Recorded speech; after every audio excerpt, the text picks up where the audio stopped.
हाँ जी बेटा, आ जाओ बेटा, जल्दी जल्दी आ जाइए। देखो, ये मैंने आपसे कल कहा था, इस तरीके से आपको अर्थवम को तैयार करना है एक पेज में। राइट। एक साइड पर सेगमेंट नंबर लिख दिए, यहां इस जगह पर स्ट्रक्चर का नाम लिख दिया, और यहां उस तो लगभग एक पैराग्राफ में ऐसे आपको 3 या 4 ठीक है ना, 3 तो मिलेंगे ही मिलेंगे, तो 6 या 7 पैराग्राफ है अर्थवम में। आप उनको निकाल के इस तरीके से लिखो, आपका पूरा 100% क्वेश्चन अकॉर्डिंग निपट जाएगा। आने की प्रोबेबिलिटी तो वैसे तो बहुत कम है, आता नहीं है जनरली से, पर फिर भी क्लियर ये क्वेश्चन आया ही था, और हो सकता है एनेलिडा से क्वेश्चन टकराए तो वो भी सॉल्व हो जाएगा। ठीक है, कैसे बनाइएगा फिर इसने फ्रॉग के कुछ पॉइंट्स लिखने की लिखे इसने, डाइजेशन, रेस्पिरेशन, सर्कुलेशन। तो वैसे ही पैराग्राफ में से मेन थॉट निकाल के सिस्टम वाइज फ्रॉग को लिख लो आप, ताकि आपका थोड़ा वर्क तो बढ़ेगा, बट क्योंकि पहले ही करके तैयार रखेंगे ना, तो एंड टाइम पर अपने को कैसे इसको करना है। राइट। और नंबरिंग बढ़ाइए आप टेस्ट में बेटा, 720 आने चाहिए। वो इन द सेंस इसलिए क्योंकि कंपटीशन क्या है, बड़ा अजीब हो रहा है। पेपर कभी सिंपल आ रहा है, कभी टफ आ रहा है, तो कुछ आइडिया बैठ नहीं रहा। तो अपने को क्या सभी टॉपिक को तैयार करना चाहिए, तो मार्क बढ़े। चलो जी, पिछले टर्न पर हमने शुरुआत कर दी थी बेटा, एपिथेलियल के, कनेक्टिव के, मस्कुलर के और नर्वस के कुछ फंक्शंस लिखे थे। अब देखिए करीब आधा बचा होगा आपका, यहां अपन एपिथेलियल देंगे। तो देखिए सबसे पहले है, उसके सेंटर में ये डायग्राम बनाइएगा। सबसे पहले स्टार्ट करने वाले हैं F2। ये बहुत छोटा सा, बट इसको थोड़ा सा हम लोग कर देते हैं ताकि ये सारे पॉइंट्स हमें डिक्टेशन में आ जाए और याद यही हो जाए। ठीक है, नर्चर में क्योंकि फर्स्ट स्टार्ट होता है, कि कंसंट्रेशन लेवल भी हाई होता है नर्चर में, तो इस कंडीशन में ये आपको अच्छा याद भी होगा। केवल एक रिवीजन अपन अच्छा सा यहां देख ले तो काम हो जाएगा। देखिए बच्चों, बनाइए इस डायग्राम। ये जो ये एक्चुअल में बच्चों एक बेसमेंट मेम्ब्रेन है जिसके 2 हिस्से हैं, और उसके ऊपर ये ब्लू सेल्स एपिथेलियल है, और नीचे अपन जाएं यहां पर तो एक अंडरलेइंग टिश्यू देखने को मिलेगा जो मोस्टली कनेक्टिव टिश्यू होता है। मोस्टली वर्ड यूज किया है मैंने क्योंकि कुछ एक्सेप्शनल केस जरूर होते हैं बॉडी में।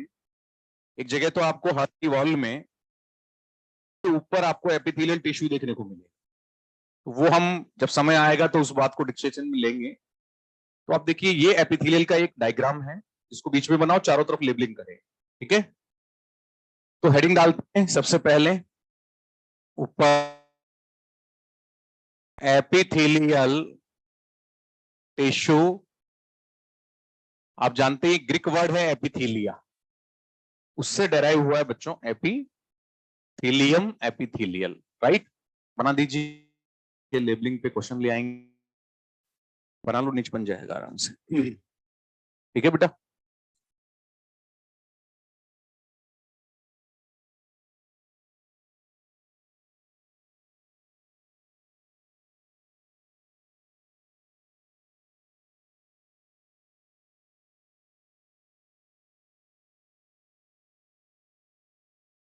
बनाए इसको, करें शुरुआत। देखिए बच्चों, एपिथेलिया की यदि हम लोग बात करें पॉइंट नंबर 1 से, तो आप देखिएगा एपी दैट मींस अपॉन, और थीलिया का मीनिंग होता है ग्रोथ, यानी ऐसा टिश्यू जो किसी दूसरे पे ग्रो करेगा उसे क्या कहोगे, एपिथेलियल टिश्यू। जनरल वर्ड लिखेंगे अपन तो डायरेक्ट इसको, तो इसलिए हमने बच्चों इसे नाम दिया टिश्यू। और फिर आप देखिएगा इस एपिथेलियल के जस्ट नीचे एक 1/3 पार्ट है और एक 2/3 पार्ट है। इन दोनों को जब हम आगे डिस्कस करेंगे तो इसी को नाम देंगे बेसमेंट मेम्ब्रेन। नीचे की साइड हम जाएं तो यहां अंडरलेइंग आपको देखने को मिलेगा। अंडरलेइंग टिश्यू की यदि अपन बात करें तो मैंने अभी अभी आपसे कहा था, this one is mostly connective tissue, सीटी। राइट, तो ये तो छोटा सा पार्ट हो गया। अब ज्यादा ये जो बीच की लेयर है ना, इसमें क्वेश्चन नहीं बनता है, लेकिन फिर भी अपन इसको एक बार एलोबरेट, तो आपको तो ज्यादा टिश्यू पे बात करनी है। सेकंड पॉइंट पर हम आए, देखें यहां आपको सेल्स का एक यूनिफॉर्म अरेंजमेंट देखने को मिलेगा, यानी जो भी लेयर एपिथेलियम होगी वो हमेशा यूनिफॉर्मिटी शो करेगी। क्या शो करेगी? यूनिफॉर्मिटी।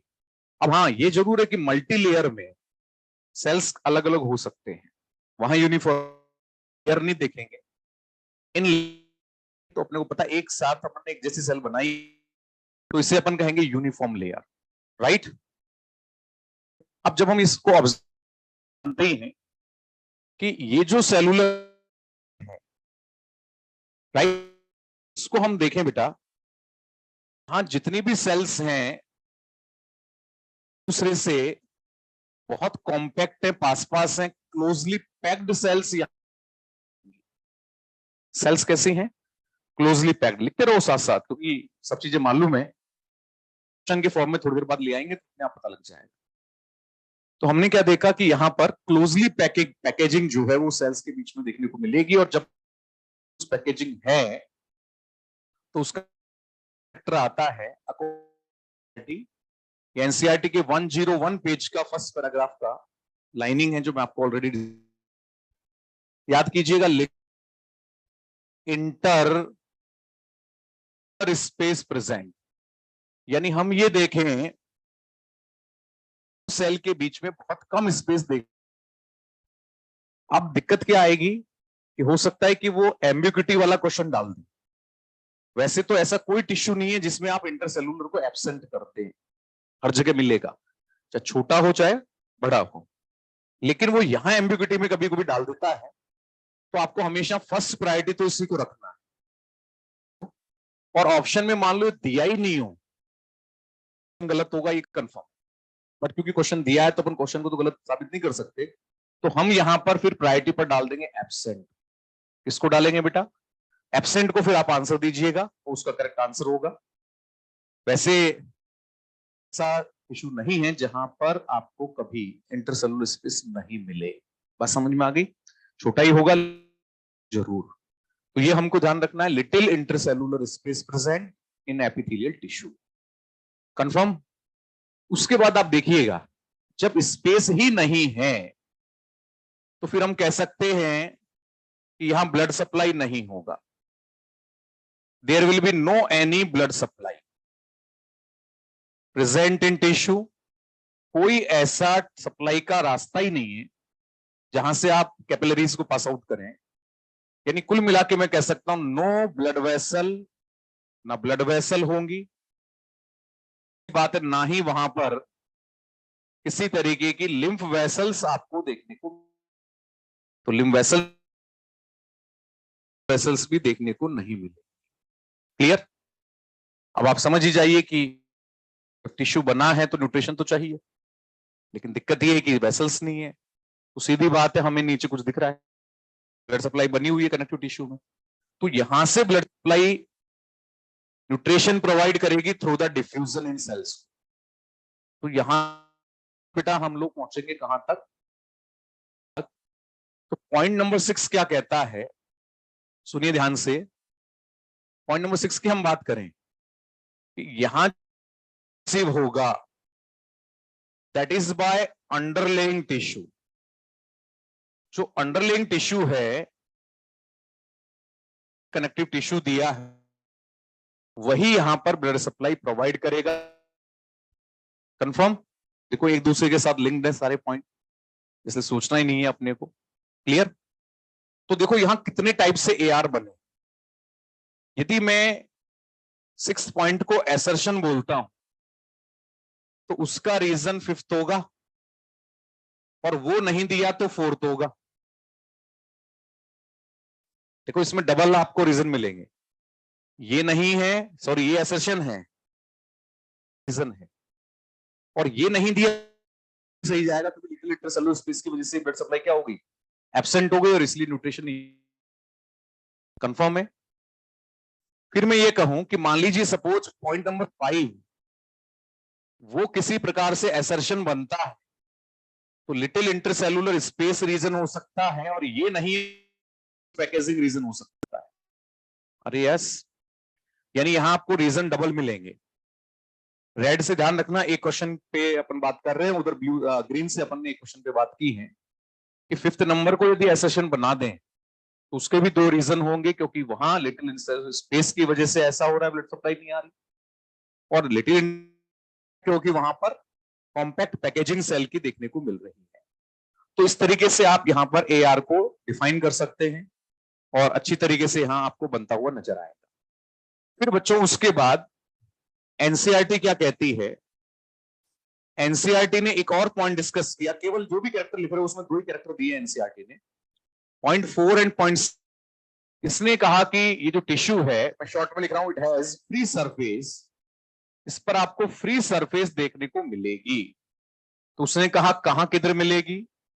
नंबर 1 टुवर्ड्स एनवायरमेंट, यानी में एग्जाम्पल भी एनसीईआरटी ने दिया, स्किन, जैसे हमारी स्किन है, अब फ्री ऊपर वाली को, जो इसका एपेक्स दिख रहा है आपको, ये एपेक्स से तो फ्री है, तो ये फ्री यदि यहां देखोगे तो बाहर आएगा। और फिर उसने कहा it is also towards body fluid, ये अंदर होगा तो बॉडी फ्लूइड की तरफ होगा, ये ध्यान में रखना है। तो ये हमारे पास में बच्चों दो, point 4 and point 7, page 101, para 1, line number 2, 3 and 4 में दोनों पॉइंट डिस्कस किए गए हैं। पहले फ्री सरफेस को, फिर एक लाइन छोड़कर लिटिल इंटरसेक्शन उन्होंने डिस्कस किया है। स्टार मार्क कर ही लो, ट्रिपल स्टार लगाओ, दो एक भी नहीं, 3-3 स्टार लगाओ, ताकि और एनसीईआरटी 101 पेज लिख दो, तो उससे आपको आराम से याद हो जाएगा। कंफर्म है? अब आप देखिएगा इसके, तो बेटा ये एक ऐसा टिश्यू है जिसका ओरिजिन सबसे पहले हुआ है, first originated condition, embryonic stage में सबसे पहले यही आया ड्यू टू प्रोटेक्ट, क्योंकि सबसे पहले रिक्वायरमेंट ही प्रोटेक्शन की, ब्लड सप्लाई नहीं है तो पहले तो कनेक्टिव आया होगा, इसलिए प्रोसेस होता तुरंत बनना, लेकिन उसमें भी कोई तो फर्स्ट बना होगा और कोई सेकंड बना होगा। तो ओरिजिन सबसे पहले, वही वाली बात है कि जब हम कहीं जमीन खरीदते हैं तो सबसे पहले उसकी बाउंड्री वॉल बनाते हैं ताकि सबसे पहले क्या मिल जाए? प्रोटेक्शन। तो वही बात है, फर्स्ट ओरिजिन हुआ पर एसर्शन, और इसका रीजन प्रोटेक्शन। कंफर्म है? याद रहेगा सबको? उसके बाद आप देखिएगा इस टिश्यू में अपन देखें बच्चों, तो आपको हाई रीजनरेशन पावर मिली, हाई रीजनरेशन पावर, क्योंकि आप जानते हैं इसमें जो सेल हैं उन्हें हम सोमेटिक सेल्स में काउंट करते हैं। यस, सोमेटिक सेल्स में आप जानते ही हैं आपको रैपिड माइटोसिस देखने को मिली, और इसीलिए हीलिंग पावर हमारी जबरदस्त होती है। So high regeneration power present in somatic cell just like the epithelium, और उसका रीजन क्या है? यहां पर आपको रैपिड माइटोसिस देखने को मिलेगा, फिर एक AR आपको और मिल जाएगा। कंफर्म रहा? लेकिन यदि इसके कॉन्ट्रास्ट में हम बात करें तो लो रीजनरेशन भी मिलेगा, और लो रीजनरेशन की मैं आपसे बात करूं वो आप देखेंगे के अंदर। Can you explain this low regeneration? How? कैसे एक्सप्लेन करेंगे इसे? एब्सेंट मतलब देखो, न्यूरॉन है ना, ये वाला मान लो एक न्यूरॉन है, ये साइटोन है, dendron, cyton, axon. Sensory neurons को कट किया, फॉर एग्जांपल मान लो किसी का हाथ कट गया तो आपने देखा डॉक्टर जोड़ देते हैं उसको, और वो वापस वर्किंग में भी आ जाता है। तो जो सेंसरी न्यूरॉन्स है उनके एक्सोनल पार्ट में रीजनरेशन हो जाता है, ठीक है, लेकिन हम उसको एक्सकेप कर रहे हैं, सेंट्रल नर्वस सिस्टम को सोचें, तो आप न्यूरॉन को कहीं से भी काट दीजिए, वो वापस नहीं जुड़ेगा। कंफर्म? तो इसका मतलब तो ये होगा कि रीजनरेशन सीएनएस के अंदर एब्सेंट हो गया, लेकिन फिर भी वहां लो रीजनरेशन है क्योंकि वहां पर आपको मिलेगी ओलिगोडेंड्रोसाइट्स है, राइट। साथ में यदि हम पेरिफेरल में जा रहे हैं तो श्वान सेल मिलेगी, और कहीं से भी एक्सोन की मेम्ब्रेन कट फट गई तो बाहर से उसकी कवरिंग को प्रोटेक्ट करेगी कौन? श्वान सेल और oligodendrocyte. That one is the low regeneration. उसे क्या कहेंगे हम?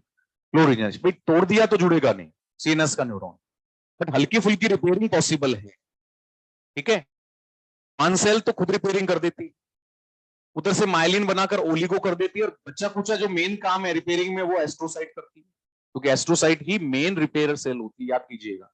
एक तो बनाती है ब्लड ब्रेन बैरियर, और एक एस्ट्रोसाइट क्या करती है? रिपेयरिंग का काम करती है। तो बाहर से छोटा फोटा अभी मकान बना सकते, प्लास्टर हट गया तो हम उसका रिपेयर कर सकते हैं, वो वाला काम ही यहां कंफर्म हुआ। तो ये कहानी हुई। अब आप देखिए, ये जो अपन देख रहे हैं यहां पर 1/3 पोर्शन, इसे कहेंगे बच्चों बेसल लैमिना, और बेसल लैमिना में आपको ग्लाइकोप्रोटीन क्या देखने को मिलेंगे? ग्लाइकोप्रोटीन। 2/3 पार्ट है यहां पर, क्रॉस में ले रहा हूं, इसे हम कहेंगे फाइबर। लैमिना में आपको मिलेगा high hyaluronic acid, yes, animal cement is high hyaluronic acid. और साथ में यहां पर आपको बेटा, क्योंकि हमने डायग्राम में बनाया फाइबर, कोलेजन फाइबर, साथ में फाइबर्स भी मिलेंगे। अब ये इतना सारा डिटेल तो कोई पूछेगा नहीं आपसे, गारंटी दे, लेकिन बस क्या है कि मन की शांति भी जरूरी है, क्योंकि हर चीज का डेरिवेशन अपनी, कि कोई डायग्राम में चीज दिख रही है ये क्या, तो पहले कह रहा हूं इस पे लगा दिया मैंने क्रॉस, क्वेश्चन तो नहीं आना। और सीमेंट जरूरी है क्योंकि दो टिश्यूज चिपकाने हैं आपको, सीधी सी बात है। दो टिश्यूज के बीच में क्या होगा? Basement membrane. Yes, hyaluronic acid होगा, यस। और जो फाइब्रस लेमिना को मिला के आप कहते हो बेस मेम्ब्रेन। मेम्ब्रेन के ही पार्ट है बेटा, ध्यान रखना। एक नंबर 1 बाद बेसल लेमिना, इन दोनों को मिला दें 1 और 2 को, तो हमारे पास में बेसमेंट मेम्ब्रेन। मुझे बताओ ये बेसमेंट मेम्ब्रेन सेलुलर है या नॉन सेलुलर? क्योंकि मटेरियल भरा हुआ है कि नॉन लिविंग। तो यहां दो बातें जरूर याद रखना, ये नॉन लिविंग नॉन होती है, right. Non living non cellular layer का नाम बेस, अलग से नीचे लिख लेना इस पॉइंट को, नॉन लिविंग नॉन सेलुलर, ये अपने को ध्यान में रखना है। अच्छा ये बताओ, इसे मैं हाईली परमिएबल बोलूं तो कैसा रहे? हाईली सेलेक्टिव बोलूं तो कैसा? दोनों सही है भाई, न्यूट्रिशन जितना रिक्वायर है वो सारा जाएगा, तो अपने आप में तो वो परमिबिलिटी हाई है, लेकिन ये भी ध्यान रखना है कि सब कुछ निकल के नहीं जाएगा, जो जरूरी है वही जाएगा। तो क्या हो गया? Selectively permeable. तो आपको दोनों कॉन्सेप्ट मिल सकते हैं इस मेम्ब्रेन पर, हाईली भी और सेलेक्टिव भी, लेकिन ज्यादातर सेलेक्टिवली परमिएबल लिखा हुआ मिलेगा। क्लियर? तो चाहे तो सेलेक्टिव परमिएबल लिख दो अलग से, और नहीं देना है। तो ये हुआ बेटा बेसमेंट मेम्ब्रेन का पॉइंट नंबर 10, इसको 10 नंबर पे डाल देते हैं। अब आप देखिएगा नेक्स्ट पेज पर जाइएगा, वहां आधे पेज में अपना पॉइंट 11 कंप्लीट होगा, ठीक है। क्योंकि अभी तो आपने ये देखा कि सेल है क्या, कैसी है, कहां सिचुएटेड, न्यूट्रिशन कैसे ले रही है। अब हम आ रहे हैं सेल के मॉडिफिकेशन पर, जो आप जानते हैं, सब नाम सुने, सीलिया, माइक्रोविलाई, स्टीरियोसीलिया। प्लस आपने ये भी देखा है कि दो सेल के बीच दोस्ती भी है, लेन देन का व्यवहार भी है, राइट। तो इसका मतलब वहां जंक्शंस भी बनेंगे। Concept clear? तो अगला पॉइंट है सेल मेम्ब्रेन मॉडिफिक और इसी के साथ में कॉम्पैक्ट कर रहा हूं फंक्शंस को, दोनों एक साथ ही लेंगे क्योंकि एक ही अब आप क्या करना, आपकी कॉपी में डायग्राम को बीच में बनाना, छोटा बनाइएगा, कोई ज्यादा बड़े की जरूरत नहीं, और उसी के अंदर में सारे जंक्शन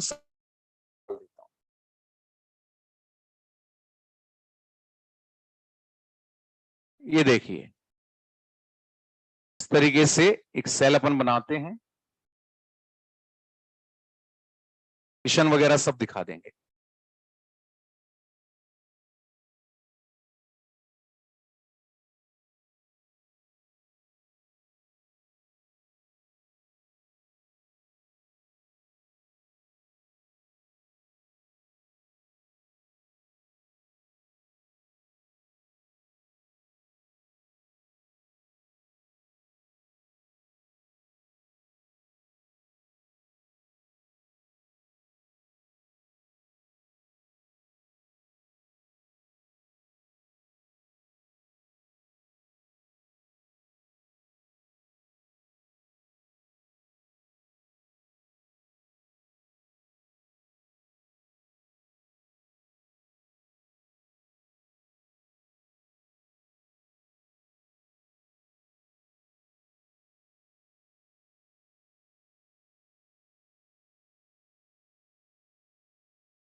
बनाइए बेटा।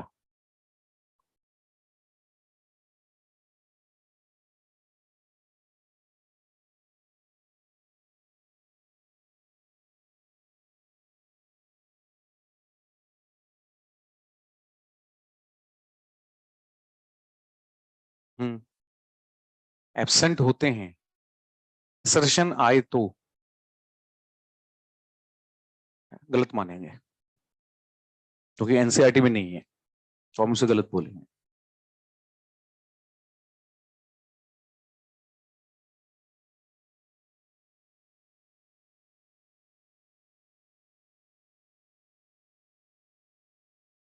बनाई डायग्राम, दो सेल हैं, इसमें अपन ने सारे जंक्शन बना दिए, वैसे ये पॉसिबल नहीं है,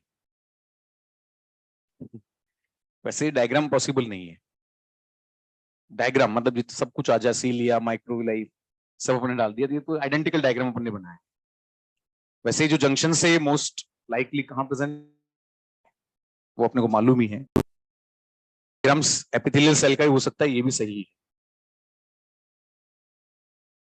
देन अपन एक क्वेश्चन मान लो इसी डायग्राम पे बनाए, which one is correct for this particular diagram या which is related to this diagram, दे देना तो एक ही आंसर जाएगा, क्या? एपिथेलियल। तो वही चीज तो देखने को मिलेगी अपने को।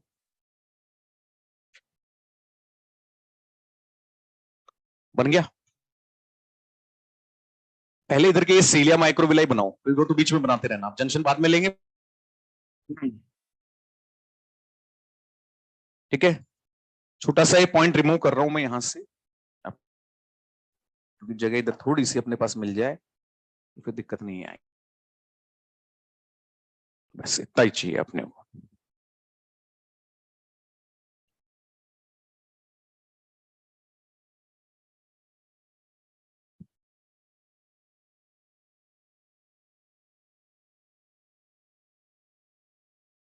बड़े करें शुरुआत, आप शायद साथ साथ बनाते रहना, आप तो इस पे आ जाओ, ये बना लो सीलिया। देखो ये जो नंबर वन स्ट्रक्चर है सीलिया ऑल्सो कॉल्ड काइनोसीलिया। देखो ये दोनों नाम अलग अलग जगह भी यूज होते हैं और कई बार एक जगह भी यूज हो जाते हैं। जैसे काइनोसीलिया क्रिस्टा और मैक्यूला में सुना है। देखो अब क्या है, टिश्यू एक ऐसी चीज है जहां कहीं कहीं टच कर सकते हो।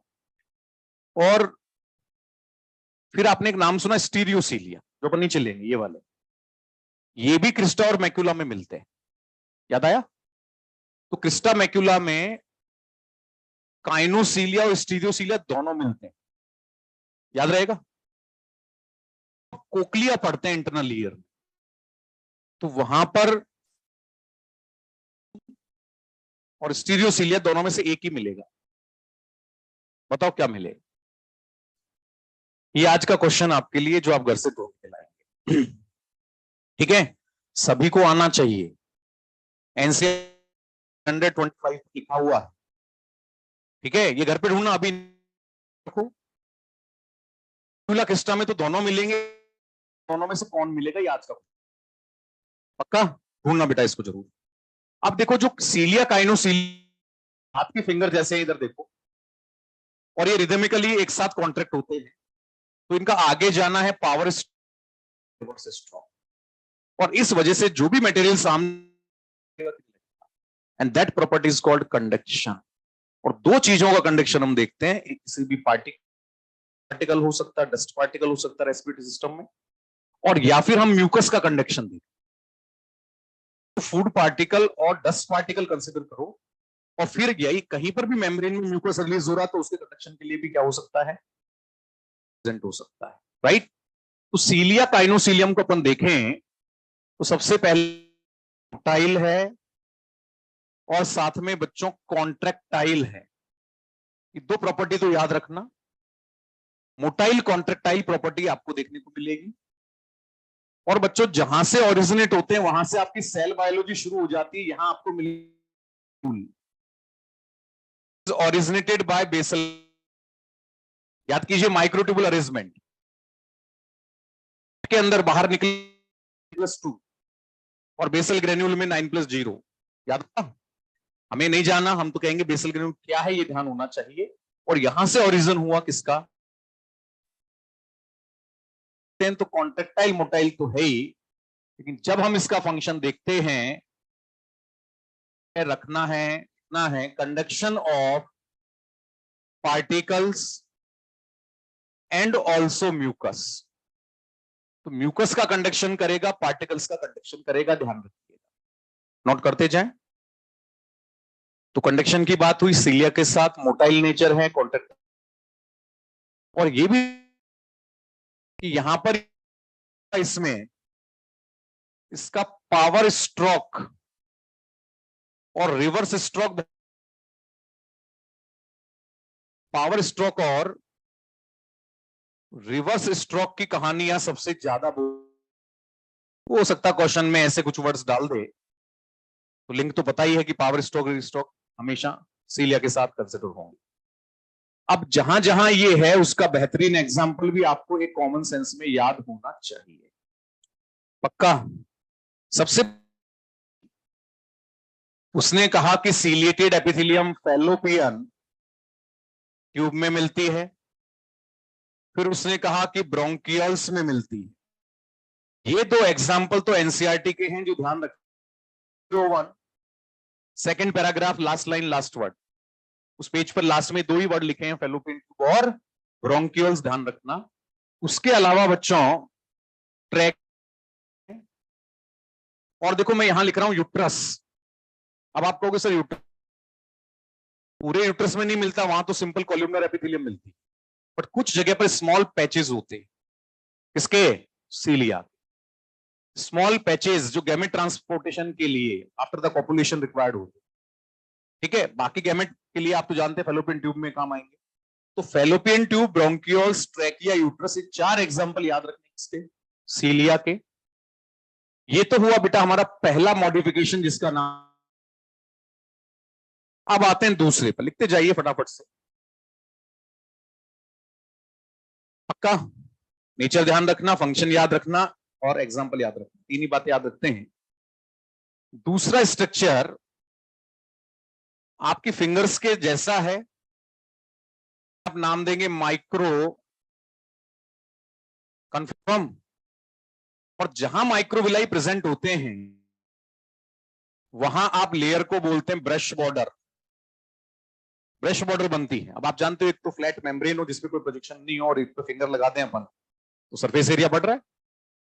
और सरफेस एरिया बढ़ाने के लिए आपको कॉन्ट्रेक्टाइल मोटाइल होना जरूरी नहीं। भाई सीधे खड़े रहें तो अभी तो सरफेस एरिया बढ़ रहा है।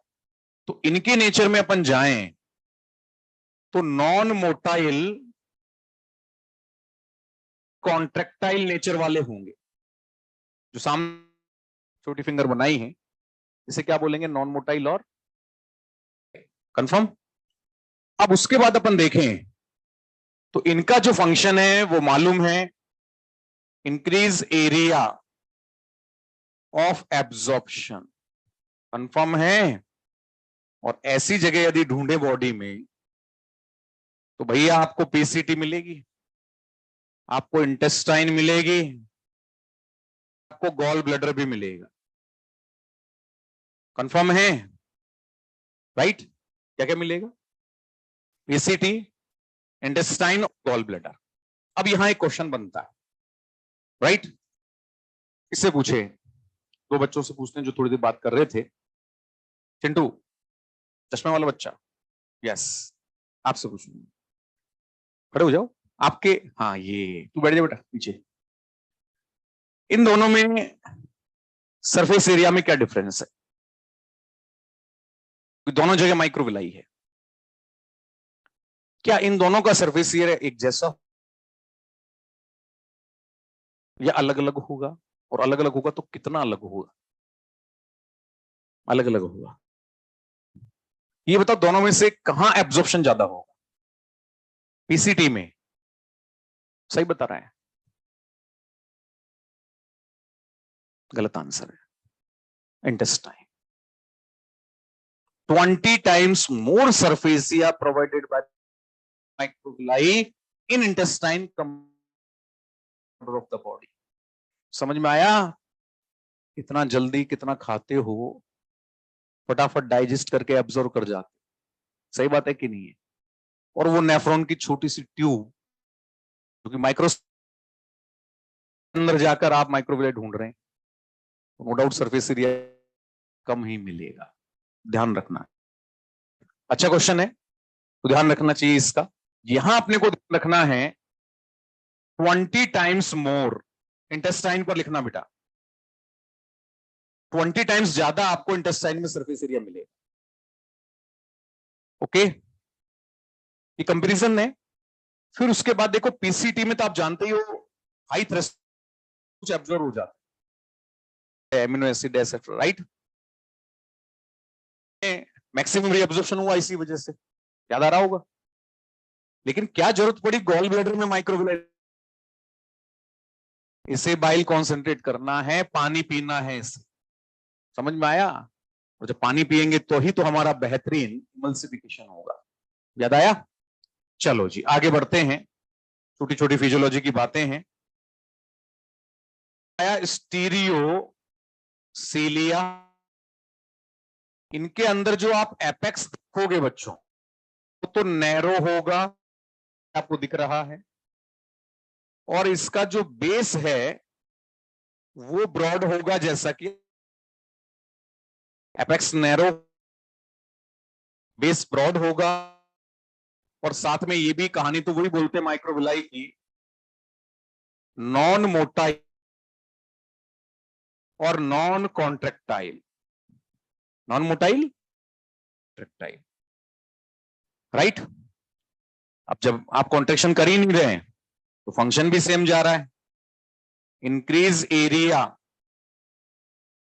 Of absorption.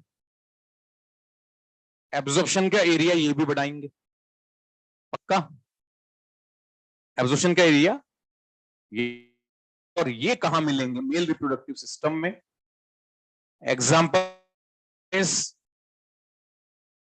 And vas deferens, पक्का। इन दो, और साथ में मैं लिख रहा हूं बेटा क्रिस्टा एंड मैक्यूला। देखो इस बात को तो ऊपर भी लिखनी चाहिए, वो भी गलत नहीं है, बट मेनली क्या स्टीरियोसीलिया का रेफरेंस आ जाता है, इसलिए अपन इसको याद रखेंगे। Crista and macula of year.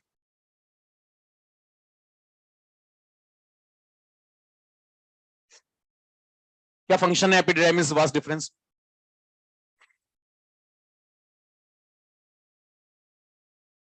Maturation of sperms और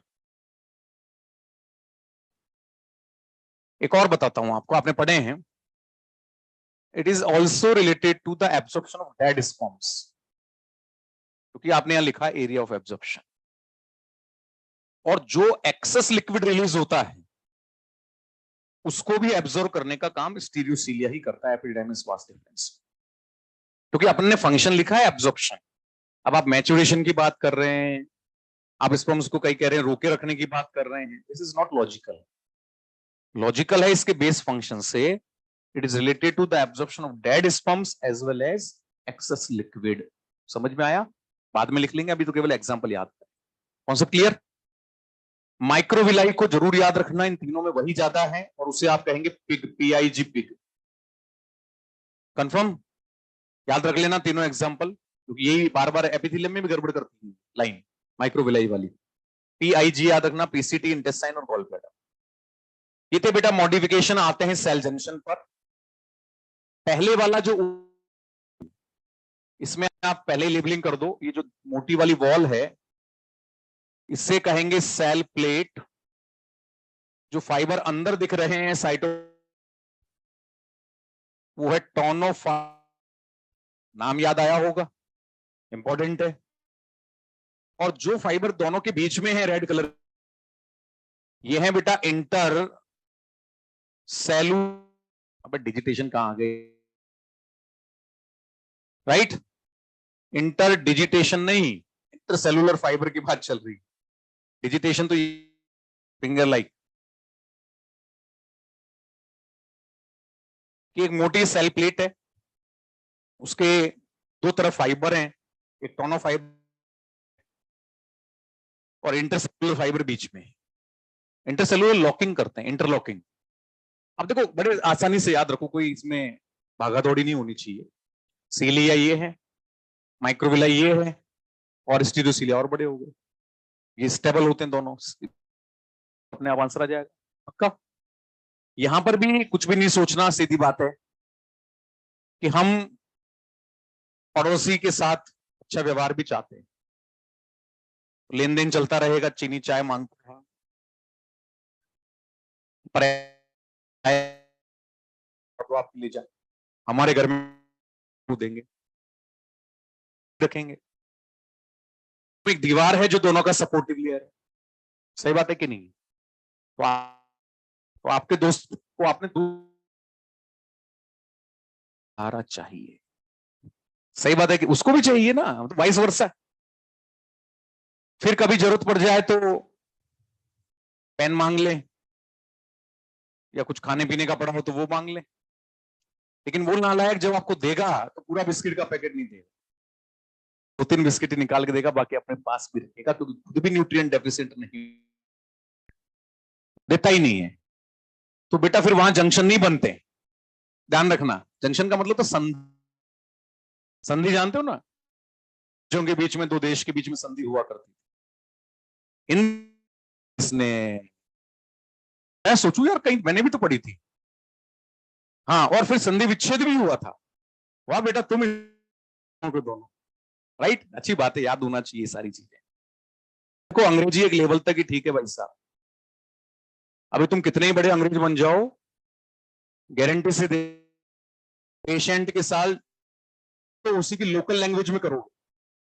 अब वहां जाके कह रहा hello man how are you, तो लठ उठा के देगा कि ये ले, अच्छा भाई साहब गलती से लग गया, आप, मैंने सोचा आपने लठ मांगा। गांव की अंग्रेजी क्या होती, और जिस एरिया में जाओगे ना वहां शुद्ध हिंदी भी नहीं बोल पाओगे, वहां जाके उसकी लोकल लैंग्वेज के वर्ड, कई लोग तो जो वाले में फंस गए, गवर्नमेंट जॉब में तो स्टेट कि आपको 6 महीने, साल भर, 2 साल गांव में नौकरी करनी है। अब गांव में नौकरी करनी है और वहां आप अंग्रेजी झाड़ोगे तो वो आपको झाड़ देंगे, सही बात है कि नहीं? तो फिर वहां आपको उनकी भाषा सीखनी पड़ती है। मैंने देखा कई बच्चों को, वो बताते हैं कि सर वहां गए ना तो वहां हमें, जैसे कई बच्चों का जो है वो पटना, कई बच्चे वहां सेलेक्ट हुए एम्स में, तो वो हम राजस्थान के हैं या हम दिल्ली के हैं या हम लैंग्वेज आती नहीं। तो बोले पहले तो हमने कुछ वर्ड लिख लिख के कॉपी में डायरी में लिख के, लोग ज्यादा बोलते हैं लोकल वर्ड, तो फिर धीरे धीरे हम उनके साथ में इनकॉर्पोरेट करने लगे, तब जाके हमें वहां की लैंग्वेज है, तब उन्हें लगने लगा कि हाँ डॉक्टर, सही बात है कि नहीं। जैसे हमारे राजस्थान में ये बोलते हैं, आपने देखा ही होगा। तो हाड़ौती है यहाँ की लैंग्वेज, ढूंढाड़ी है जयपुर की, मारवाड़ी है जोधपुर की, पड़ेगी। अच्छे लगे मेरे को आज, दोनों हिंदी के महान ज्ञाता हैं, कभी तुम्हें जरूरत। बढ़े आगे, तो देखो ये समझो, यहां मैं पिक कर रहा है अपने आप को, इसके साथ एक दूसरे से अटैच होकर एक दूसरे का सपोर्ट बन, और अंदर फाइबर्स ने इंटरलॉक, ताकि दोनों एक दूसरे से अलग नहीं। क्लियर? तो आप देखिएगा, ये पूरा जो जंक्शन है, यहां से यहां तक मैं ले रहा हूं इसको, ये जो पूरा जंक्शन आप देख रहे हैं यहां पर बच्चों, इस जंक्शन को हम लोग नाम देंगे एनसीईआरटी का पहला जंक्शन एडेरिंग जंक्शन। सीधे सीधे नाम याद रख, एडेरिंग जंक्शन, इसका दूसरा नाम है डेस्मोस, इसको हम डेस्मोसोम कहेंगे, जोना एडेरेंस भी कहते हैं, राइट? जोना एडेरेंस, बट नाम ही आ रहा ना एडेरिंग, तो घबराने की जरूरत नहीं है, वो वर्ड नहीं आते अब। जोना ऑक्यूलेंस एक टाइप होता है, जोना एडेरेंस एक टाइप होता है, हमें मतलब नहीं है, उसने कोई टाइप नहीं दिया, हम कहेंगे क्या? Adhering junction, that is desmosome. अब है, सबसे पहली बात कहां मिलेगा? सपोर्ट की जरूरत वहां होगी जहां मल्टी लेयर, भाई लेयर आपस में एक दूसरे पे सरक जाए इधर उधर, तो फिर कैसे आप उसका, तो फिर आप लेकर रोकना पड़ेगा। These are found in stratified epithelium, stratified epithelium, और फंक्शन होगा, it will provide mechanical support. Note करते जाइए फटाफट से, ये बहुत ज्यादा एक्सटेंडेड नहीं है। तो जो पहला जंक्शन है वो हो गया बेटा मैकेनिकल सपोर्ट के लिए डेस्मोसोम, राइट? स्ट्रेटिफाइड का मतलब क्या होता? मल्टीलेयर, मल्टीलेयर ध्यान रखना। फिर देखो एक ग्रीन डॉट लगाया है मैंने, ये ग्रीन डॉट रखने के लिए है, आप समझो बात को, दो लंबी सेल है, तो दोनों की मेम्ब्रेन ज्यादा देर, अब ज्यादा देर कांटेक्ट में रही ना, तो उनके बीच में जो ट्रांसमेम्ब्रेन प्रोटीन के थ्रू वो बहुत एक्टिव रहेगी, और हो सकता है कि एक कंसंट्रेशन किसी न्यूट्रिएंट का हो और वो इधर निकल जाए, तो आपको जगह जगह से उसे लीकेज को रोकने के लिए फ्यूज करना पड़ेगा, सीलिंग करनी पड़ेगी, और उसी सीलिंग को क्या कहते हैं? Tight junction. कंफर्म? लोकली हम देखें तो देखो इस तरीके से मेम्ब्रेन प्रोजेक्टेड होती है, इसमें दोनों साइड की मेम्ब्रेन बना रहा हूं एक ही कलर से, तो जो बीच में जो फ्यूजन है ना, यही होता है बेटा टाइट। ये है point number 2, this one is tight junction. Clear? अब टाइट जंक्शन का काम और कहां मिलेगा? This is found columnar epithelium मिलेगा, और एनसीईआरटी क्या कहती है इसके बारे में? प्रिवेंट्स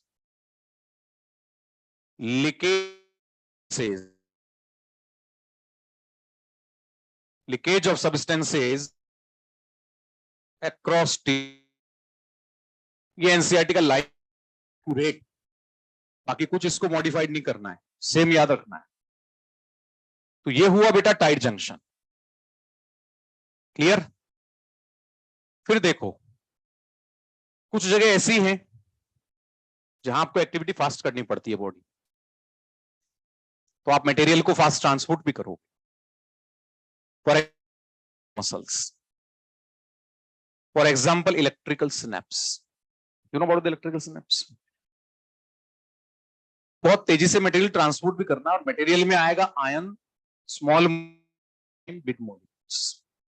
तो क्या स्ट्रक्चर बना दोनों के बीच? कि कुछ माइक्रोट्यूबुल अरेंज होकर बनाती है। ये आपकी सेल बायोलॉजी का वर्ड है। ये माइक्रोट्यूबुल्स का अरेंजमेंट होता है जिसको कनेक्शन कहते हैं। नाम याद नहीं, टेंशन नहीं, लेकिन इस माइक्रोट्यूबुल से जो जंक्शन बना, ये जंक्शन बना गैप जंक्शन। क्या कहोगे इससे? अब पहले तो गैप जंक्शन मिलेगा कहां?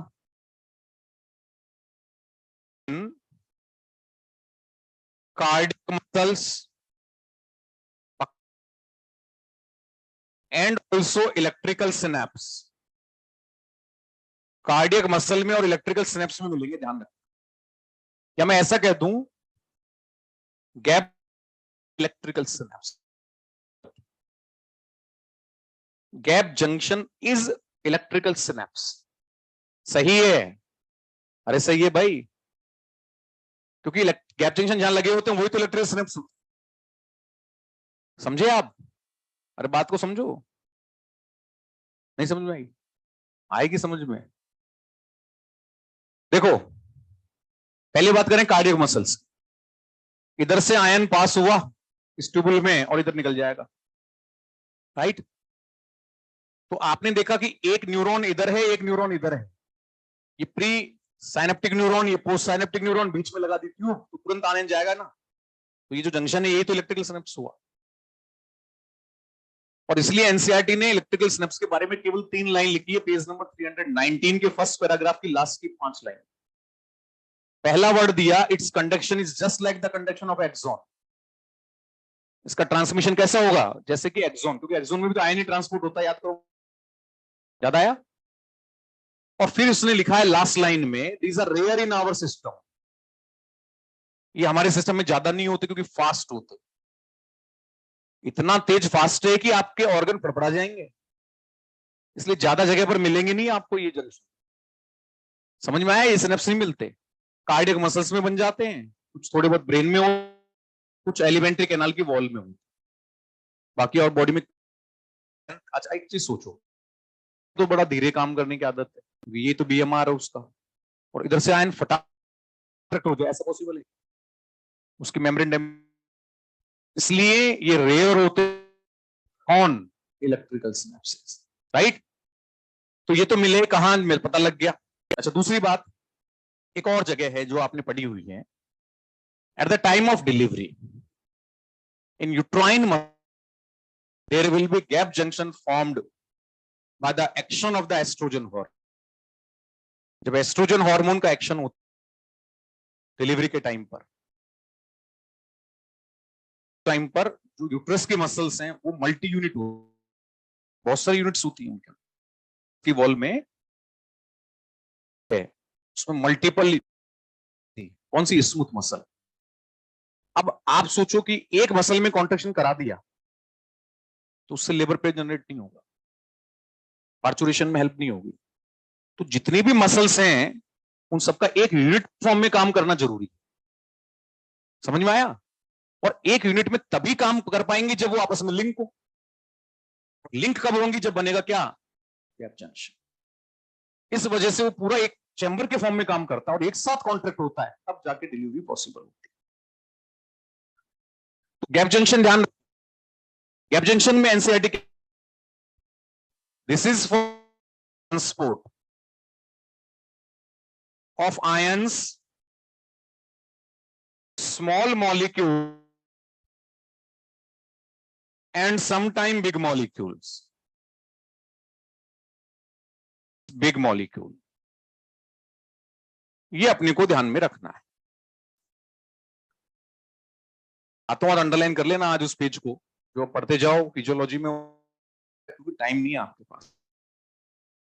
और सुन के बहुत दुख होता है जब आप जैसे अच्छा बैच में नंबर नहीं आते, कि चलो कि हम अब इस समय बहुत ही अपने आप को, मैं एलन के अकॉर्डिंग बता रहा हूं कि हम समेट चुके हैं अपने आप को एनसीईआरटी की टेरिटरी के अंदर, क्योंकि एग्जाम भी यही चाहता है। जब एग्जाम ये नहीं चाहता था ना, जब एम्स अलग होता था, बीएचयू अलग होता था, जिपमेर अलग था, एएफएमसी अलग था, एएमयू का एग्जाम अलग था, लोकल एग्जाम्स कुछ अलग वगैरह, कॉमेड वगैरह, वहां को सिलेबस ही नहीं था। और ये आज से 6-7 साल पहले की बात बता रहा हूं आपको, जब से कंबाइंड हुआ उसके पहले की। तो यहां पर इतने सारे एग्जाम्पल्स हम लिंक करते थे कि बच्चे को कहीं दिक्कत नहीं आ जाए, क्योंकि वो तो कहीं से पूछते थे। समझे आप? तो हमेशा कि जितना पढ़ा रहे हैं बस इसी को पढ़ना है, इससे ज्यादा एक्स्ट्रा जाना ही नहीं। कंफर्म? चौथे जंक्शन पे आते हैं, जो फिंगर लाइक मर्जिंग हो रही है, एनसीईआरटी में नहीं है। दो फिंगर लाइक एक दूसरे में मर्ज हुई, इंटरलॉकिंग हुई, नाम दिया इंटर डिजिटेशंस। परफेक्ट। अब ऐसा क्यों कि मेम्ब्रेन ही एक दूसरे में धस गई, मतलब कहीं ना कहीं फ्लेक्सिबिलिटी है, क्योंकि जब फ्लेक्सिबिलिटी होगी और वॉल्यूम बढ़ेगा, यूटर अपन बात करें यूरिनरी ब्लैडर में, यूरेटर में, रीनल पेल्विस में, प्रोक्सिमल पार्ट ऑफ यूरिथ्रा में, तो यूरिन से वॉल्यूम बढ़ते ही मेम्ब्रेन खिंचेगी। अब सोचो कि ये जंक्शन होता तो टूट जाता, टाइट होता वो अड़ जाता, माइक्रोट्यूबुल ब्रेक हो जाते। तो अल्टीमेटली प्रोसेस कैसा बना कि फिंगर में एक दूसरे की मेम्ब्रेन को उलझा दो, फिंगर लाइक, तो हल्का सा स्ट्रेच होंगी और वापस अपनी जगह सेट हो जाएंगी। अरे यस, तो अल्टीमेटली ये भी सपोर्ट प्रोवाइड कर रही है, बट कहां कर रही है? Flexible membrane. सो इंटरडिजिटेशन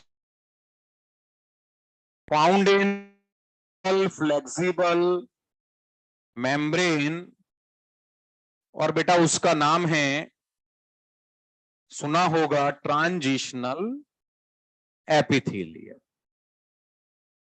और वहां भी याद रखना आप लोग, इट विल प्रोवाइड सपोर्ट, इस सपोर्ट प्रोवाइड करेगा। और सब क्लियर? तो ये है सेल जंक्शन माय डियर। समझे? सब कुछ अपन ने एक ही डायग्राम में ले लिया, खटाखट रिवाइज कर लेना। इस साल नीट 2024 में मेरा गैस तो ये बोलता है कि यहां से एक क्वेश्चन फिट बैठेगा, क्योंकि लंबा टाइम हो गया है क्वेश्चन आए हुए सेल जंक्शन से। ठीक है, तो इसलिए थोड़ा सा इसको एक बार रेड जरूर करना बारी बारी से, जब जब समय मिले। तो ये कहानी है बच्चा किसकी? सेल जंक्शन की और एपिथेलियल टिश्यू के कैरेक्टर्स की। कंफर्म? फोटो लेना है किसी को? Connection is the arrangement of 6 microtubule to form gap junction. ठीक है बेटा? हाँ, कवरिंग हमेशा मोस्टली आउटर साइड पर बोलते, लाइनिंग हमेशा होलो ऑर्गन्स में इनर साइड पर सारी होती है ना। इनर, मैं कहूं कि ऑर्गन के अंदर कवरिंग है, ये कोई बात हुई कि आपको पसंद ही नहीं आएगी, लाइन ही पसंद।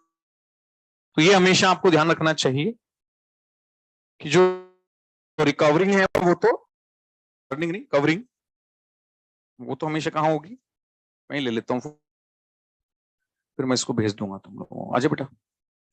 अबे 2 मिनट नहीं रुकते तुम, सुसु पुपू बाहर भागना शुरू कर देते हो तुम तो।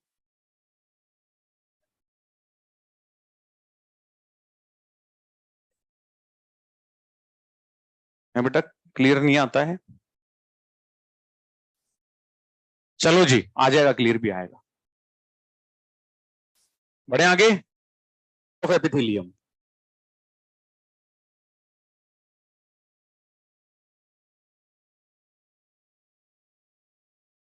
हटा दो इसको इधर से। तो ये तो आपकी क्लास में ऑनलाइन से बोर्ड ही छोटा पड़ जाता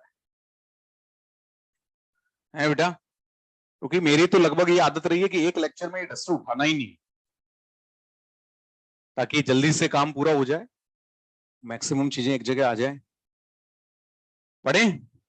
चलिए, अब आएगा बेटा टाइप्स ऑफ एपिथेलियम। फटाफट से लिखें इस छोटे से पॉइंट को, जहां भी छोटी सी जगह हो। देखिए, एपिथेलियम 2 टाइप का है।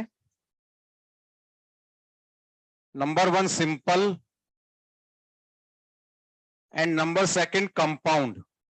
नोट कीजिए, simple epithelium and compound epithelium. देखिए, सिंपल का मीनिंग है यूनिलेयर्ड और कंपाउंड का मीनिंग है मल्टीलेयर्ड। एक यूनिलेयर, दूसरा मल्टीलेयर है, राइट। बड़ी छोटी छोटी बातें हैं बेटा। अब एनसीईआरटी ने क्या कहा, सिंपल कहां मिलेगी, found in cavities, ducts and tubes. 3 example दिए एनसीईआरटी ने सिंपल के। क्या क्या दिए, कैविटी, डक्ट और ट्यूब्स। अब आप समझो क्यों भाई, यहां क्यों है, तो सिंपल है तो यूनिलेयर है, तो आराम से सिक्रेशन हो सकता है, एब्जॉर्प्शन हो सकता है, डिफ्यूजन हो सकता है, फिल्ट्रेशन हो सकता है। तो टोटल यहां 4 फंक्शन मिले। लोकेशन पर बेस आप एग्जांपल दे सकते हैं। यहां पर एब्जॉर्प्शन अच्छा होगा, सिक्रेशन होगा, ये 2 तो याद रखने ही है क्योंकि एनसीईआरटी के हैं, और इन्हीं 2 डिफ्यूजन और 4 फंक्शन याद रखने हैं। ओके, देन समझ गए होंगे, एक से ज्यादा ले तो प्रोटेक्शन के अच्छा काम आएगी। ओके, सो एनसीईआरटी कहती है फाउंड इन स्किन। देखो स्किन 1 पे फर्स्ट पैराग्राफ की लास्ट लाइन का लास्ट वर्ड स्किन ही है, और वैसे भी अपने को मालूम है स्किन में मल्टीलेयर होगी, तभी तो प्रोटेक्शन मिल रहा है। नहीं तो पता लगे नहा के आए और स्किन उतर के आ गई और अंदर जो है वो ब्लड वेसल्स नजर आए, नहीं है, राइट। दूसरी बात, एनसीईआरटी ने 102 के थर्ड फंक्शन भी दिया। फंक्शन क्या दिया, उस पर क्वेश्चन अच्छे से बनता है, बार बार वहां लिखा गया लिमिटेड रोल,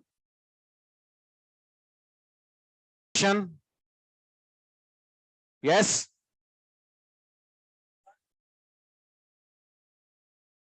ओ यस, वाह बड़े तुम जाग रहे हो आज तो यार।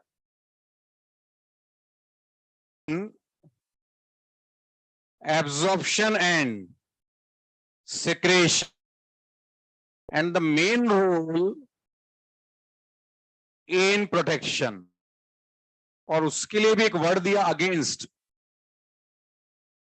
For physical stress. याद आया, नोट कीजिए ये 2 टाइप जो अपने को ध्यान में रखना है। तो ये कहानी है टाइप्स की। अब आप क्या कीजिएगा, सिंगल पेज को 2 पार्ट में डिवाइड करना, ठीक है। एक साइड में सिंपल टाइप आ जाएंगे, सिंपल क्यूबॉइडल और स्क्वेमस। कॉलमनर के लिए अलग से पेज लेके डायग्राम बना,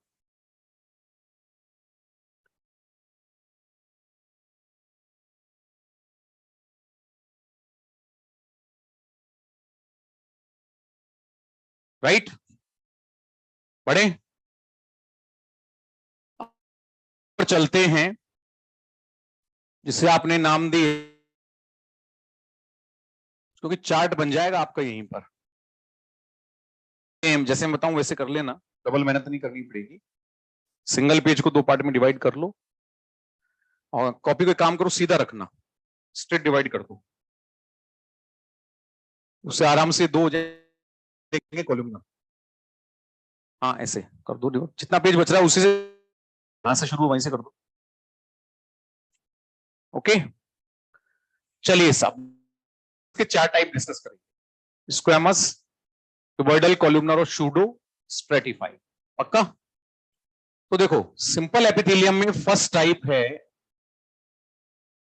सिंपल स्क्वेमस एपिथेलियम, नोट करते जाइएगा।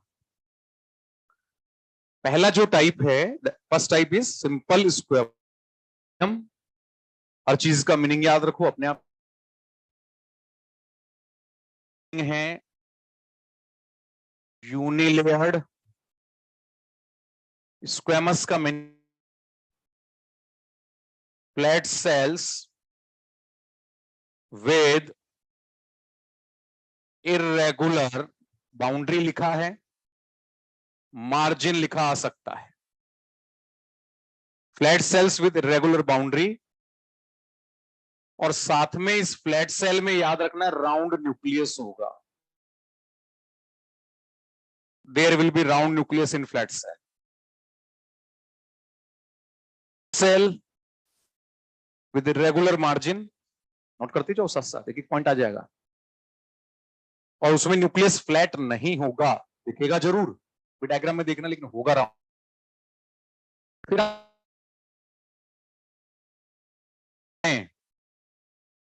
तो आप देखिए इसमें लेटरल व्यू से जब आप देखो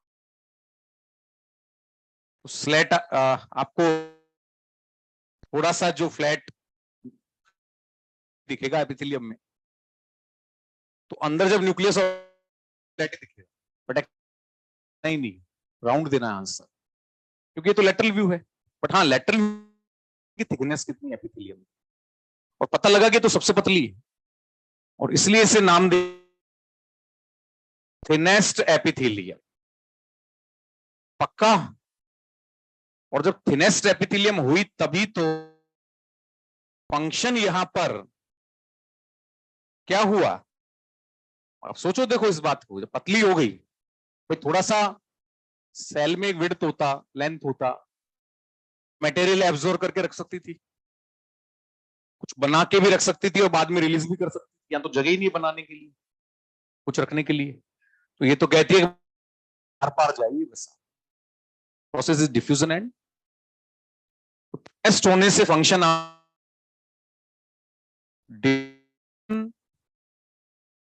एंड फिल्ट्रेशन। तो जितने भी एग्जाम्पल उसमें यही देखना है आपको, डिफ्यूजन एंड फिल्ट्रेशन। लेकिन जब आप इसका अपर व्यू देखोगे तो आपको इसकी मेम्ब्रेन इर्रेगुलर बाउंड्री के साथ दिखेगी। इससे अंदर राउंड न्यूक्लियस होगा और बाउंड्रीज एक दूसरे में मर्ज होती हैं, जिससे टाइल लाइक अपीयरेंस बनता है। लिखते जाइए, राइट। तो आप देख रहे हैं नंबर 1 लाइक है, इसलिए इसे कहा गया पेवमेंट एपिथेलियम। क्या कहा इससे? Pavement epithelium. कंफर्म? और आपने देखा कि इर्रेगुलर बाउंड्री आपको दिख रही है, तो अपीयरेंस कह सकते हैं, और जहां वेवी अपीयरेंस हो उसे नाम देंगे tessellated epithelium. That one is called tessellated epithelium. Irregular is the, yes, पक्का है। आप सोचो वेवी अपीयरेंस कहां होगी? जहां पर कोई लिक्विड फ्लो करता है, क्योंकि वेवी में आपको बीच में डिप्रेशन दिखेगा, ब्लड फ्लो और इजीली वो फ्लो करता चला जाए। पक्का है ना? यदि आपने स्ट्रेट सेल लगा दी सीधी, फ्लो इनहिबिट होगा, और इसीलिए टेसिलेटेड आपको मिली इसकी वॉल में, दैट इज एंडोथेलियम, और हार्ट की इनर वॉल एंडोकार्डियम। यस, तो एग्जांपल याद कर लो, एंडोथेलियम और एंडोकार्डियम। पक्का? अब क्वेश्चन का अब आएगा सबका। क्लियर? मैंने लिखा ऑल टेसिलेटेड आर पेवमेंट, बताइए सही है कि गलत है?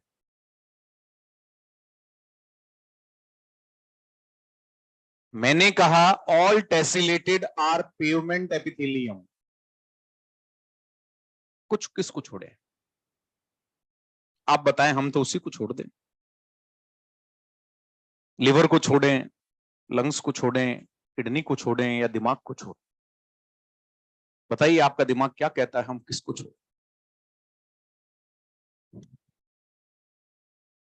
बताइए लाइन सही है कि गलत है? अरे सही है। जितनी भी ये होंगी वो तो टाई लाइक तो होंगी ना, तो ये राइट कॉन्सेप्ट है। बट मैं लिखूं कि ऑल पेवमेंट, ये गलत हो जाएगा क्योंकि सभी टाइल अरेंजमेंट वे भी नहीं हो सकता। पक्का? लेकिन मैंने लिखा all tessellated and pavement are thinnest. बताओ जी सही है? क्लियर? छोटे रीजन आने चाहिए, आपको बाल की खाल निकालने वाली बात है जी। बाकी कोई क्वेश्चन ऐसा बनता नहीं है कि आपसे सॉल्व ना हो। एलन के स्टूडेंट में खास बात ये होती कि उसके पास हर क्वेश्चन का जवाब होता है एग्जाम में, भले ही वो देके नहीं आए। कई बार क्या एड्रेनलिन बार कहता था कि छोड़ दे यार गलत हो जाएगा, लेकिन नो डाउट उसको अप्रोक्स आंसर तो पता होगा। यस बेटा। तो ये कहानी है इसके कुछ कैरेक्टरिस्टिक फीचर्स की। अब आते हैं एग्जाम्पल्स पर। देखो एग्जाम्पल्स को हम ज्यादा एलोबरेट तो नहीं करेंगे क्योंकि फिजियोलॉजी जितना हो इसको खत्म करते हैं फटाफट फटाफट। और एग्जाम्पल याद में करवा दूंगा क्योंकि याद करने की जिम्मेदारी किसकी है? अरे आपकी याद करने की जिम्मेदारी, याद कराने की जिम्मेदारी तो मेरी है। बोलो याद भी आप ही कर लो। तुम लोग क्या इंसान हो, शब्दों के हेर फेर को नहीं समझते हो। क्लियर? क्योंकि पेपर ही आपका हेरा फेरी से बनता है, समझे आप? यस। हम जो आपका पेपर बनाते हैं उसमें एनसीईआरटी की तो हेरा फेरी होती है। नॉट लगाया, नॉट हटाया, ऑलवेज लगाया, ऑलवेज हटाया, एक्सक्लूसिव लगाया, वर्ड्स को बदल दिया, इसी को तो कहते हैं क्या? हेरा फेरी। राइट? बढ़ते हैं आगे। पहला एग्जाम्पल है एल्वियोलाई ऑफ लंग्स। एनसीईआरटी ने एयर सैक बोला, ध्यान रख। और एक एयर सैक में 5 से 6 एल्वियोलाई होती, राइट? एल्वियोलाई ऑफ लंग्स में बन जाएं तो यहां एपिथेलियम जो होगी वो होगी सिंपल स्क्वेमस, राइट? और उसका एक्सचेंज बोल दीजिए या फिर डिफ्यूजन ऑफ गैसेस बोल दीजिए, नोट कीजिए। और डायग्रामेटिक देखते हैं तो अपन देखते हैं कि एल्वियोलाई में 2 टाइप के सेल मिलते हैं। एक तो ये फ्लैट न्यूक्लियस वाले में राउंड है, और क्यूबिकल सेल जिसमें लार्ज राउंड न्यूक्लियस होगा। यस, ये तो है सिंपल स्क्वेमस एपिथेलियल सेल, और यहां जो फ्लैट सेल है उसका नाम न्यूमोसाइट। फर्स्ट चेंज में हेल्प करेगी। कंफर्म? ये है बेटा जो बहुत ज्यादा तो नहीं है, रिलीज करने वाली सेकंड टाइप 2। पक्का? इसलिए ले लिया वरना जरूरत नहीं थी। फटाफट फटाफट डायग्राम बना छोटा सा। और फिर इसके पैरेलल में यहां पर ब्लड कैपिलरी होगी, और उसकी वॉल में भी आप सिंपल स्क्वेमस ही देखेंगे जिसको एंडोथेलियम कहते हैं। तो आप देखिए ये है simple squamous epithelium blood capillary का नाम है एंडोथेलियम। और अब तो बस लेना, ऑक्सीजन आई, ब्लड में गई, CO2 ब्लड से एल्वियोलाई आई और बाहर हो गया एक्सचेंज। यही है डिफ्यूजन ऑफ गैसेस। ना दो फटाफट से। क्या काम है न्यूमोसाइट सेकंड का? सरफेक्टेंट का क्या काम? इजी बनाती हैं गैसेस ट्रांसपोर्ट। बिल्कुल, कोलैप्स होने से लॉजिक में लॉजिक है। तो बात एक ही है कि गैसेस ट्रांसपोर्टेशन को आसान बना। क्लियर? दूसरा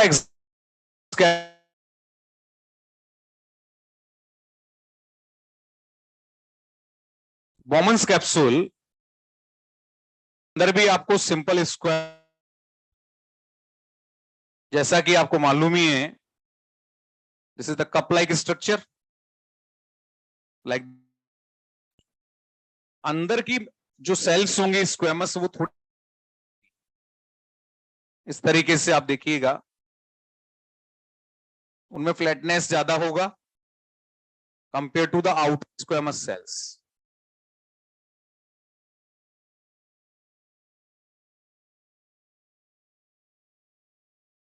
तो आप देखिए इसके आउटर वॉल और इनर दोनों के अंदर स्क्वेमस मिलेगी। सिंपल स्क्वेमस है और अंदर भी सिंपल स्क्वेमस है। सेल का नाम साइट, कुछ कंफ्यूजिंग वर्ड की, जैसे कि न्यूमोसाइट, पॉडोसाइट, एक नाम हो रहा था पिट्यूसाइट, पिट्यूटरी ग्लैंड में। पिट्यूटरी ग्लैंड के सेल को क्या कहते हैं? पिट्यूसाइट, एंटीरियर पिट्यूटरी में, सॉरी पोस्टीरियर पिट्यूटरी में। हाँ, वो आपको याद हो तो हेरिंग बॉडीज वो सपोर्ट प्रोवाइड करती है। तो नेमिंग एक जैसी है, पॉडोसाइट, न्यूमोसाइट, पिट्यूसाइट एक्सेट्रा।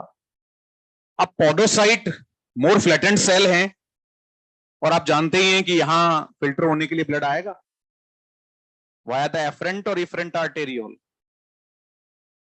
एफरेंट या इफरेंट? Yes, afferent arteriole. और नीचे जो जाएगी वापस वो क्या है?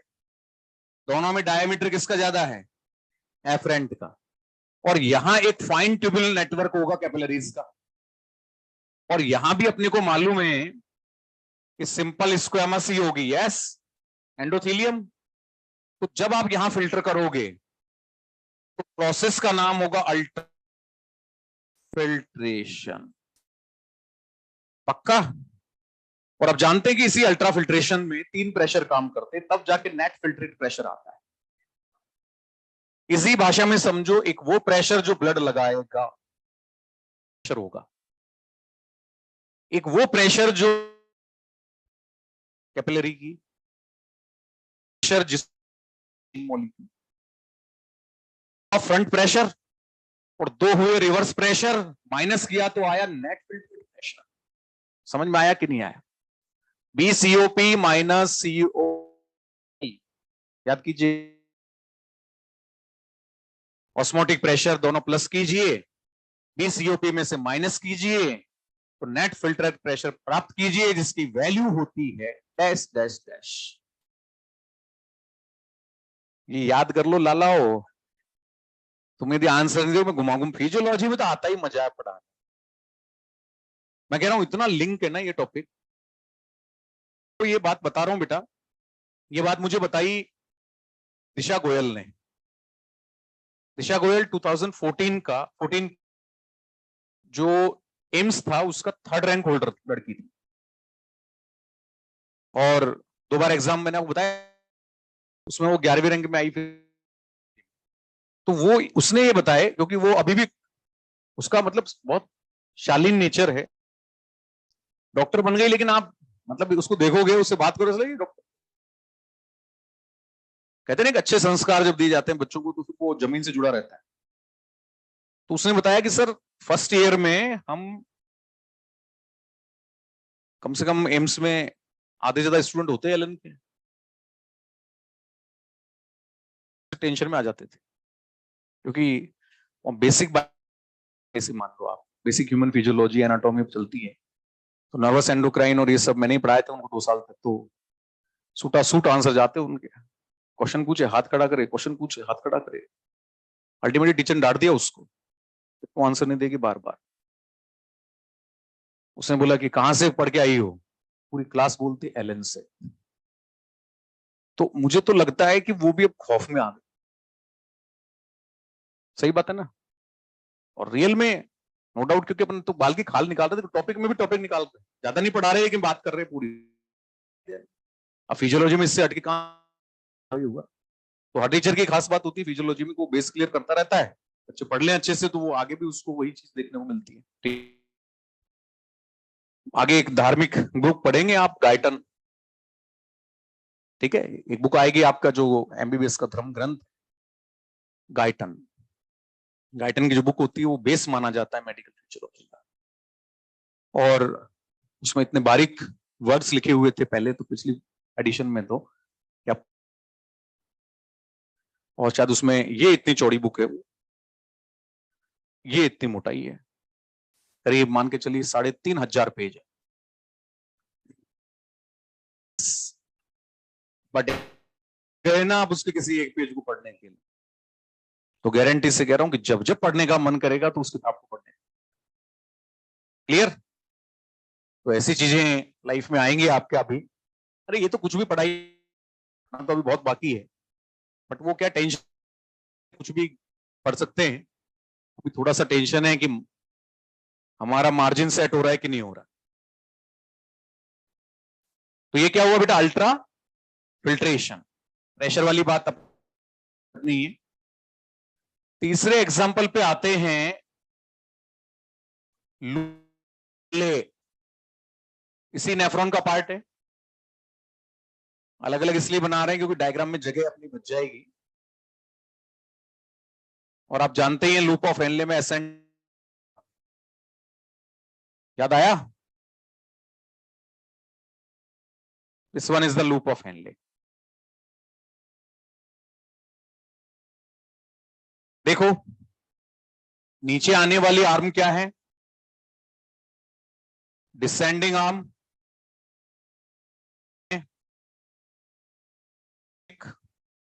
और एक नीचे वाला थिन। आपको थिन सेलेक्ट करना है। फिर आ गई ये असेंडिंग, और असेंडिंग ट्यूब में फिर वही दो पार्ट, थिक और थिन है। Multiple and exchanger, you know, वासरेक्टा। अरे ये पढ़ लेना घर जा जाके। मैं कह रहा हूं फिजियोलॉजी की कॉपी अब हमेशा खुली रहनी चाहिए, जब तक कि फिजियोलॉजी खत्म नहीं हो जाए तब कॉपीज जिसमें जो जो चैप्टर लिख रखा है उनको डेस्क पे रखो। हल्का सा आया तुरंत खोल के नेफ्रॉन देख, इस बहाने वो रीड हो गया पूरा। अब यहां जो पार्ट में वही देखना है बस, राइट। ये एपिथेलियम है सिंपल स्क्वेमस, और इधर भी एपिथेलियम है सिंपल स्क्वेमस।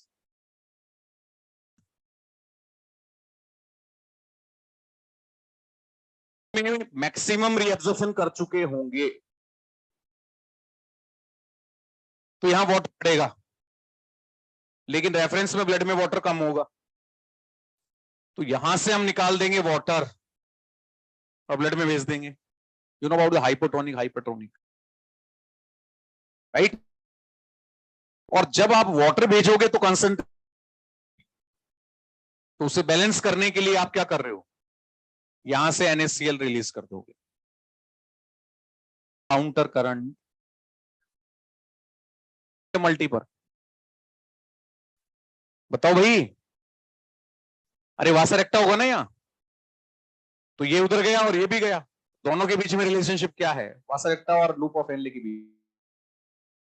ये देखना आज जाके अगेन एक क्वेश्चन दिया, एंटी, ये तो यूं बहेगा, ब्लड यूं बहेगा।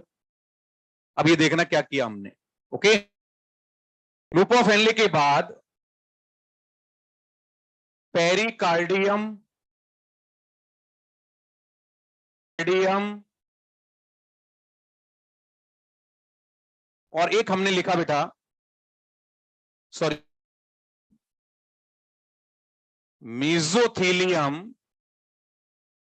और एंडोथीलियम। आप जानते हैं हार्ट की वॉल को क्या एंडोकार्डियम, अरे वो तो इनर वॉल को कहते हैं, cardium is the complete wall. याद आया? बताओ मेसोथीलियम और एंडोथीलियम अलग अलग है, एक ही होगा? कौन सा? मेसोडर्मल। रखना, एंडोडर्मल में एंडोथीलियम में एंडोडर्मल मत बोल देना। अब इनको एक्सप्लेन कर दो, तो अब तो याद रखना। तो एक ट्रिक बनी, देखो यार, अमिताभ बच्चन लाए पा फॉर मी, एक फिल्म थी उनकी पा, इसमें उनको प्रोजेरिया था। प्रोजेरिया था ना, याद करो, मोटा सा सिर था, गंजा, बड़ा चेहरा बनाया। याद आया कुछ एग्जाम्पल? याद होंगे, अमिताभ बच्चन लाए पा फॉर मी, हो गया याद? सब याद करा। याद किसको करना है? फिर वही बात,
Evening, people, evening.